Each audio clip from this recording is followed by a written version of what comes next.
ओम चंडिका देवी को नमस्कार है।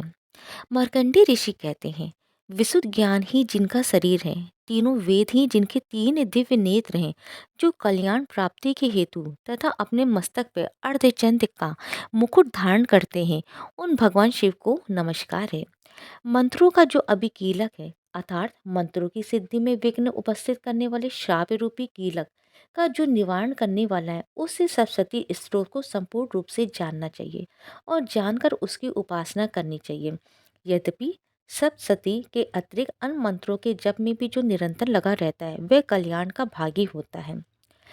उसके भी उच्चाटन आदि कर्म सिद्ध होते हैं तथा उसे भी समस्त दुर्लभ वस्तुओं की प्राप्ति हो जाती है। तथापि जो अन्य मंत्रों का जप न करके केवल इस सरस्वती नामक स्रोत से ही देवी की स्तुति करते हैं, उन्हें स्तुति माँ से सच्चिदानंद स्वरूपनी देवी सिद्ध हो जाती है। उन्हें अपने कार्य की सिद्धि के लिए मंत्र, औषधि तथा अन्य किसी साधन के उपयोग की आवश्यकता नहीं रहती है। बिना जप के ही उनके उच्चाटन आदि समस्त अभिचारिक कर्म सिद्ध हो जाते हैं।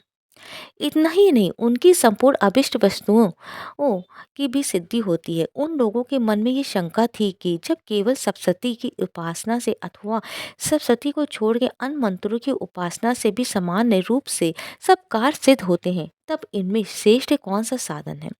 लोगों की इस शंका को सामने रखकर भगवान शंकर ने अपने पास आए हुए जिज्ञासु को समझाया कि ये सप्तशती नामक संपूर्ण स्त्रोत सर्वश्रेष्ठ एवं कल्याणमय है। तदनंतर भगवती चंडिका के सरस्वती नामक स्रोत की महादेव जी ने गुप्त कर दिया।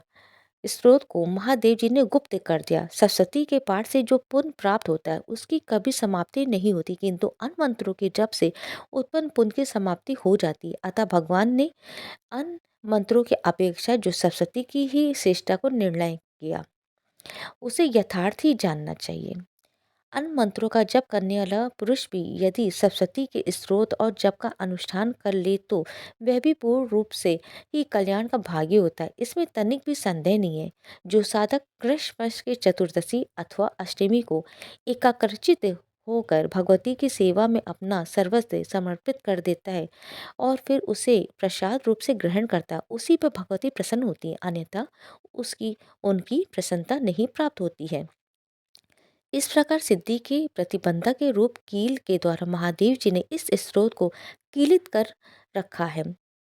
जो पूर्वोक्त रीति से निष्कीलन करके इस सरस्वती स्रोत का प्रतिदिन स्पष्ट उच्चारण पूर्वक पाठ करता है, वे मनुष्य सिद्ध हो जाता है।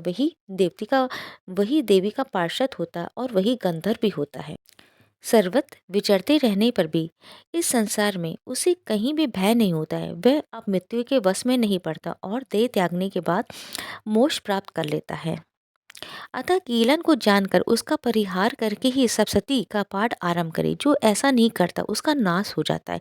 इसलिए कीलक और निष्कीलन का ज्ञान प्राप्त करने पर ही ये स्त्रोत निर्दोष होता है और विद्वान पुरुष इसी निर्दोष स्त्रोत का ही पाठ आरंभ करते हैं। स्त्रियों में जो कुछ भी सौभाग्य आदि दृष्टिगोचर होता है, वह सब देवी के प्रसाद का ही फल होता है। अतः कल्याण में स्त्रोत का सदा जप करना चाहिए। इस स्त्रोत का मन स्वर से पाठ करने पर सब लव फल की प्राप्ति होती है और उस स्वर से पाठ करने पर पूर्ण फल की सिद्धि होती है। अतः उस स्वर से ही इसका पाठ आरंभ करना चाहिए। जिनके प्रसाद से ऐश्वर्य, सौभाग्य, आरोग्य, संपत्ति, शत्रुनाश तथा परम मोक्ष की भी सिद्धि होती है, उस कल्याण में जगदम्बा की स्तुति मनुष्य क्यों नहीं करते हैं। यहाँ पे कीलक स्त्रोत संपूर्ण हुआ।